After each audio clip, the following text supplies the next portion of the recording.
নমস্কার সবাইকে। বুড়ো কালীবাড়ি দেখার জন্য আপনাদের, এটা হচ্ছে দলঘাট, পটিয়া দলঘাট বুড়ো কালীবাড়ি। আসতে চাইলে এখানে আসতে পারেন। মা খুব জাগ্রত বুড়ো কালীবাড়ি, ওখানে নাম করা এক নামে পরিচয় বুড়ো কালীবাড়ি। এটাতে আমি আসছিলাম অনেক ছোটোকালে আমার দাদুর সাথে। অবশ্যই দাদু দিদি এখন নেই, তারা পরকালে চলে গেছে, তাদের জন্য আশীর্বাদ করবেন। আর এখানে আসা হচ্ছে আমার পিসি একটা অসুস্থ, পিসির শ্বশুর বাড়ি হচ্ছে আপনার দলঘাট বুড়ো কালীবাড়ি, মানে ওখানে আশেপাশেই মোটামুটি দূর আছে।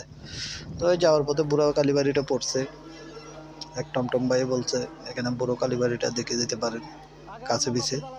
যাই হোক, তো মা বাবা কখন আসে না আসে, তারপরে ওদেরকে নিয়ে চলে গেলাম বুড়ো কালীবাড়িতে।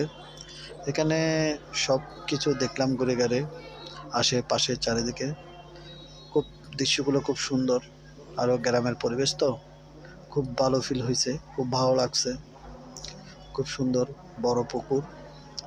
আর আমার পিসিটা জন্য সবাই আশীর্বাদ করবেন। আমার পিসি মনে হয় তেমন ভালো না কন্ডিশন।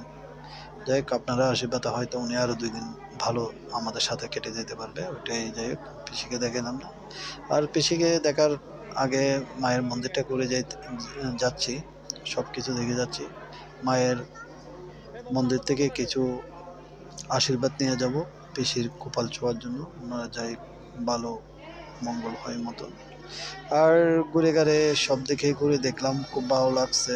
অনেক পুরোনো দিন, খুব স্মৃতি মনে পড়তেছে, দাদুর সাথে আসছিলাম সেই স্মৃতি। আজ অনেক বছর পরে আমি এখানে মন্দিরে আসছিলাম। প্রথম মন্দিরটাতে ছিল মনে হয় মাটির গুদাম, আমার যাই একটু মনে আছে।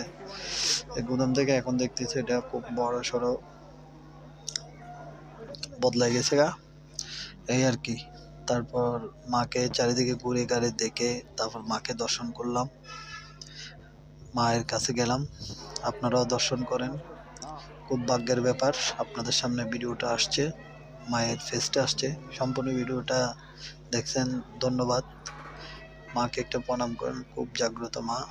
আর আমার ভিডিওটা লাইক কমেন্ট শেয়ার করবেন, এরকম যদি আপনারা ভিডিও চাইতে চান তাহলে আমিও দিব। ধন্যবাদ সবাইকে ভিডিওটা দেখার জন্য।